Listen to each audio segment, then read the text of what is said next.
பிள்ளையார்பட்டி ஸ்ரீ கற்பக பிள்ளையாரை வணங்குகிறேன். ஆதித்யாய சோமாய மங்களாய புதாய ச குரு சுக்கிர சனி பயிற்ச ராகுவே கேதுவே நமோ நமக. நமது வாழ்க வளமுடன் யூடியூப் சேனல் நேயர்கள் அனைவருக்கும் உங்கள் அன்பு நண்பர் அஸ்ட்ரோ TS மோகன் ராவின் அன்பான வணக்கம், வாழ்த்துக்கள். நாம் இப்போ இந்த வீடியோவில் என்ன பார்க்க போகிறோம்னா, மே மாத பலன்கள் பார்க்க போகிறோம். வழக்கம் போல் தான் 12 ராசிக்கும் தனித்தனி வீடியோ பாருங்கள். முதல்ல இந்த மாதத்தில் எந்தெந்த கிரகங்கள் எங்கே இருக்குது அப்படிங்கிறத பார்ப்போம். செவ்வாய் பகவான் அவருடைய சொந்த வீடு, மேச வீடுங்கிறது செவ்வாய்க்கு சொந்த வீடு, ஆட்சி வீடு. அந்த வீட்டுக்கு வர்றாரு. என்றைக்கு வர்றாரு? 10ஆம் தேதி வர்றாரு. மே மாதம் 9ஆம் தேதி வரைக்கும் இங்கே இருக்கிறாரு. 10ஆம் தேதி தன்னுடைய சொந்த வீட்டுக்கு வந்துடுவார். அதனால தான் 20 நாள் அதிகமாக செவ்வாய் வீட்டில் இருக்கிறதுனால செவ்வாய் மேச வீட்டில் இருக்க மாதிரி போட்டிருக்கேன். அதே மாதிரி புத பகவான் அவர் பார்த்தீங்கன்னா 9ஆம் தேதி வரைக்கும் மேச வீட்டில் இருக்கார். 10ஆம் தேதி ரிஷப வீடு, அவருடைய நண்பர் வீடான ரிஷப வீட்டுக்கு வந்துடுவார். யார்? புத பகவான் 9ஆம் தேதி வரைக்கும் மேச வீட்டில் இருக்கார். 10ஆம் தேதி ரிஷப வீட்டுக்கு வந்துடுவார். அடுத்து பார்த்தீங்கன்னா 15ஆம் தேதி சூரிய பகவான் ரிஷபத்துக்கு வந்துடுவார். 14ஆம் தேதி வரைக்கும் மேசத்தில் உச்சமாக இருக்கார். 15ஆம் தேதி ரிஷப வீட்டுக்கு வந்துடுவார். சூரியன் ரிஷப வீட்டுக்கு வந்துட்டால் என்ன அர்த்தம்? வைகாசி பிறந்துருச்சின்னு அர்த்தம். என்னைக்கு? 15ஆம் தேதி. அடுத்து சுக்கிரன் பார்த்தீங்கன்னா 16ஆம் தேதி மிதுன வீட்டுக்கு வந்துடுவார். 15ஆம் தேதி வரைக்கும் இங்கே இருக்கிற சுக்கிர பகவான் 16ஆம் தேதியிலேருந்து மிதுன வீடு, அவர் நண்பர் வீட்டுக்கு வந்துடுறாரு. இதில் என்ன பியூட்டின்னா, புதன் வீட்டில் சுக்கிரனும் சுக்கிரன் வீட்டில் புதனும் பரிவர்த்தனை ஆகியிருக்காங்க. ரைட்டு. ஆல்ரெடி அங்கே ஏற்கனவே யார் இருக்கா? குரு பகவான் மிதுனத்தில் தான் இருக்கார். அவர் மே மாதம்தான் லாஸ்ட்டில் அல்லது ஜூன் ஃபஸ்ட்டு வாரத்தில் இங்கே வருவார். அந்த குரு பயிற்சி வீடியோ நான் உங்களுக்கு போட்டிருக்கேன். 12 ராசிக்கும் தனித்தனி வீடியோ. எல்லோரும் பார்த்துட்டு வாழ்த்து சொல்கிறீங்க. நிறைய பேர் உங்கள் ஜாதகத்தை கூட வாட்ஸ்அப்பில் அனுப்பி பார்த்தீங்க. சரி. அடுத்து கேது பகவான் சிம்மத்தில் தான் தன்னுடைய பயணத்தை நடத்திட்டு இருக்காரு. இவர் டிசம்பர் மாதம் 2ஆம் தேதிக்கு மேலே தான் கடக வீட்டுக்கு வருவார். அதே மாதிரி ராகு பகவான் கும்ப வீட்டில், சனி பகவான் வீட்டில், தன்னுடைய நண்பர் வீட்டில் பயணம் பண்ணிகிட்டு இருக்காரு. இவரும் டிசம்பர் மாதம் மேலே தான் மாறுவார். ஆல்ரெடி சனி பகவான் மீன வீட்டில் தான் தன்னுடைய பயணத்தை நடத்திக்கிட்டு இருக்காங்க. இதுதான் இந்த மாதத்தினுடைய கிரகங்களுடைய நிலைமை. அடுத்து இந்த மாதத்தில் என்னென்ன விசேஷங்கள் அப்படின்னு பார்த்தோம்னா, மே மாதம் 1ஆம் தேதி பார்த்தீங்கன்னா தொழிலாளர் தினம். மே மாதம் 1ஆம் தேதி தொழிலாளர் தினம். உலகம் முழுவதும் இருக்கின்ற தொழிலாளர்களுக்கு ஒரு திருவிழா. அப்படின்னா மே 1 தொழிலாளர் தினம். அனைத்து தரப்பு தொழிலாளர்கள் அனைவருக்கும் நம்முடைய தொழிலாளர் தின வாழ்த்துக்கள் நம்மளுடைய யூடியூப் சேனல் சார்பாக சொல்லிக்கிறோம். அன்னையிலேருந்து தொழிலாளர்கள் அனைவரும் தங்களுடைய வாழ்க்கையில் நிறைய முன்னேற்றங்கள் அடையணும்னு வேண்டிக்கிறேன். அடுத்து பார்த்தீங்கன்னா 28ஆம் தேதி பக்ரீத் பண்டிகை. நாடு முழுவதும் பக்ரீத் பண்டிகை கொண்டாடக்கூடிய நம்முடைய இஸ்லாமிய நண்பர்களுக்கு நம்முடைய மனப்பூர்வமான வாழ்த்துக்கள்.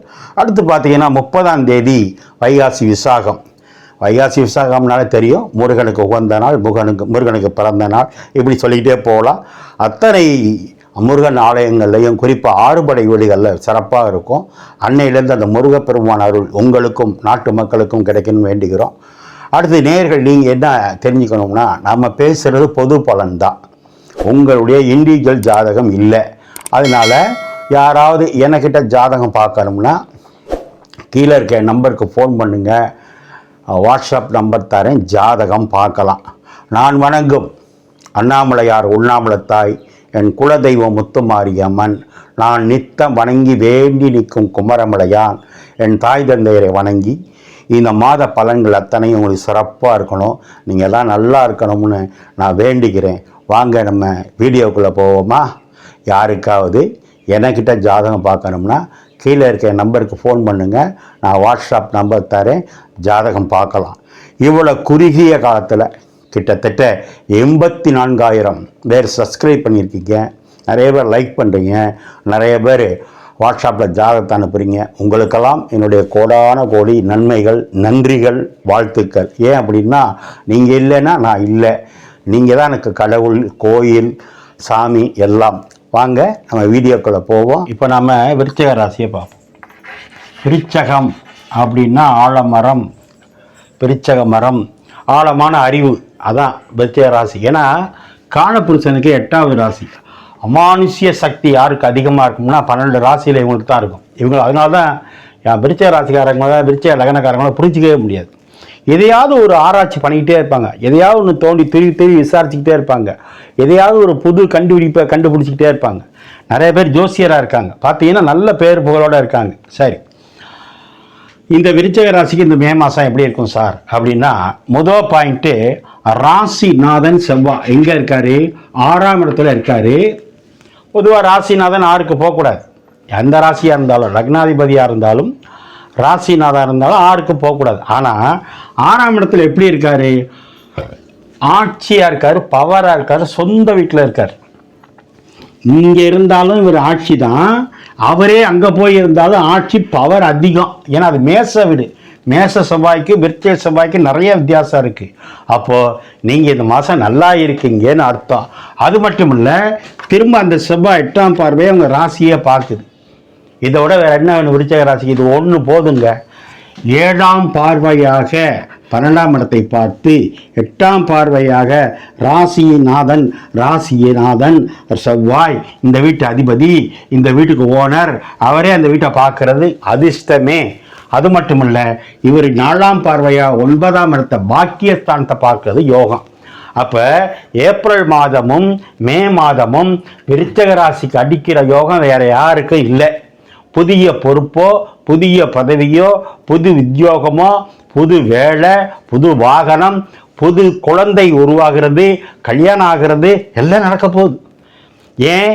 இந்த ராசிநாதன் செவ்வாய் 6ல் மறைஞ்சி ஆட்சி பெற்று பவராக இருந்து திரும்ப ராசியை பார்க்கறதுனால, உங்களுடைய பாக்கிய ஸ்தானத்தை 9ஆம் இடத்தை பார்க்கறதுனால, 12ஆம் இடத்தை பார்க்கறதுனால இவ்வளோ யோகம் இந்த ஒரு கிரகத்துக்கே.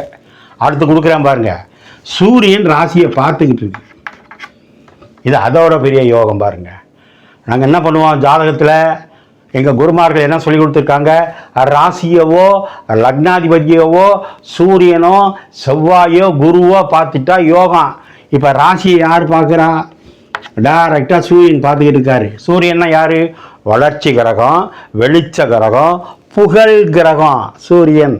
அரசாங்க கிரகம் சூரியன், அப்பாவுக்குள்ள கிரகம் சூரியன், ஆன்மீகத்துக்கு உள்ள கிரகம் சூரியன், மருத்துவத்துக்கு உள்ள கிரகம் சூரியன், சட்டத்துக்கு உள்ள கிரகம் சூரியன், பஞ்சுவாலிட்டி சூரியன், கடமை தவறாதவர் சூரியன். கரெக்டாக நம்ம தூங்கலையா எந்திரிக்கலையா கரெக்டாக 6 மணிக்கெலாம் அவர் உதிச்சிருவார். நம்ம ஒரு நாளைக்கு 5 மணிக்கு எந்திரிப்போம், ஒரு நாளைக்கு 6 மணிக்கு எந்திரிப்போம். அதெல்லாம் அவருக்கு தேவையில்லை. நம்ம என்ன ஜாதி என்ன மதம்னு அவருக்கு தேவையில்லை, அவர் வேலையை அவர் காப்பா. அது மாதிரி சூரியன் ராசியை பார்க்குது. சார் சொல்ல மறந்துட்டேன், மே மாதம் வரக்கூடிய பௌர்ணமி அன்னைக்கு ஒரு நல்ல தகவல், நல்ல செய்தி உங்களுக்கு இந்த மாதம் கிடைக்கும். நீங்கள் எனக்கு ஃபோன் பண்ணி சொல்லுவீங்க, மறந்துடாதீங்க. மே மாதம் வரக்கூடிய பௌர்ணமி அன்று விருச்சிக ராசிக்கு கண்டிப்பாக சொல்கிறேன். இதை நான் சொல்லலை, அந்த குமரமலையான் சொல்கிறேன். ஒரு நல்ல செய்தி காத்து இருக்கு. சரி, சூரியன் ராசியை பார்த்தா என்ன சார் கிடைக்கும்?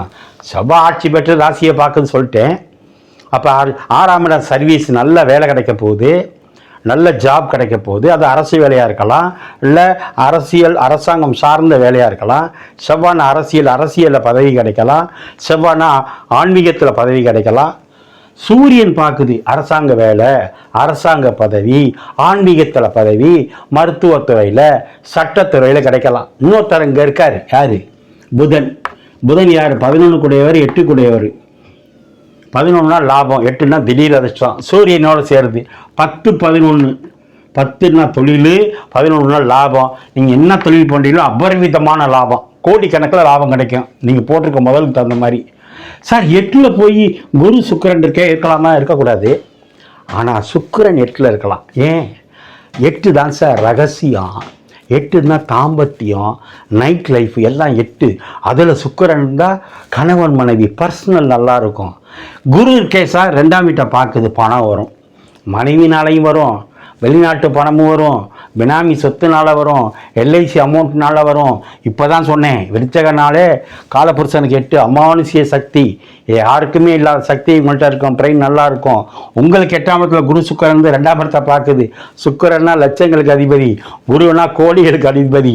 2ஆம் இடத்தை பார்க்கும்போது குழந்தை வரப்போகுது, அல்லது விலை மதிக்க முடியாத குழந்தை வரும், பல கோடிகள் பல லட்சங்கள் வரும். நீங்கள் போட்டிருக்க தொழிலுக்கு தகுந்த மாதிரி 10 கூடையவராக இருந்து சூரியன் ராசியை பார்க்குற சிறப்பு. போன வருஷம் கூட இதே வைகாசி மாதம் ஏதாவது சொன்னேன், நீங்களே யாரோ ஒருத்தவங்க ஃபோன் பண்ணி சொன்னீங்கன்னா பேங்க் வேலை கிடச்சிருச்சுதான்னு நினைக்கிறேன். அந்த வீடியோவில் கமெண்ட்ஸ் பார்த்தேன். சரி, ஆக இந்த மாதம் கொண்டாட்டமே. 4ல் ராகு இருக்குது. அம்மா அழகாக இருப்பாங்க, அம்மாவின் உடல்நிலை நல்லா இருக்கும். ஏன் குரு பார்க்கறதுனால. சுக்கிரன்னா நீங்கள் கணவனாக இருந்த மனைவி, மனைவியாக இருந்த கணவன் 8ல் இருக்கிறதுனால தூரத்தில் இருக்கிற கணவனோ மனைவியோ ஒன்று சேருவீங்க. உங்களுக்கு இடமாற்றம் கிடைக்கும், பதவி உயர்வு கிடைக்கும். சூரியன் ஆன்ம கிரகம், காலபுருஷனுக்கு 5 கூடையவர், குரு குழந்தைய கொடுக்குறவர். சார் சூரியனும் தங்கத்துக்கு வருவார், குருவும் தங்கத்துக்கு வரும், புதிய தங்க பொருளாக ஒன்று கிடைப்பீங்க. சார் புதன்னா ஜோதிடம். சார் ஜோதிடம் புதன் உங்களை பார்க்குது, அப்போ ஜோசியர் இருந்தால் ஜோசியம் கிடைக்கும். சூரியனோட சேர்ந்து பார்க்குது, அந்த ஜோசியத்தில் புகழ் கிடைக்கும். ராசிநாதன் வலுவாக இருக்குது, எவ்வளோ சொல்லிக்கிட்டே போகலாம். 3ஆம் இடம் தம்பி, அவர் 5ல் இருக்கார், அவருக்கு திருமண யோகம் உண்டு. அவருக்கு 7ஆம் இடம் புதன் உங்களை பார்க்குது. வரக்கூடிய தம்பி ஒய்ஃப் நல்லா இருப்பாங்க, அவங்களுடைய படிப்பு நல்லா இருக்கும், அவங்க ஒருவேளை அரசு பணியில் கூட இருக்கலாம். 7ஆம் இடம் கணவன் சொன்னேன், அது 8ல் இருந்தாலும் குருவோடு சேரும்போது பெரிய 7-8 பரிவர்த்தனை ஆகிறதுனால பாதிப்பு கிடையாது. ஆனால் 7ல் சூரியன் இருக்கும்போது கோபத்தை குறைச்சிக்கணும், அதிகாரம் பண்ணக்கூடாது. கணவனாக இருந்தால் மனைவியாக இருந்தால் கணவன் அதிகாரம் பண்ணக்கூடாது. இந்த மாதம் அற்புதமான யோகம் காத்திருக்கு. நான் சொன்ன மாதிரி கிட்டத்தட்ட 15 தேதிக்கு மேலே ஒரு நல்ல காரியம், சுப காரியம் நடக்கும்.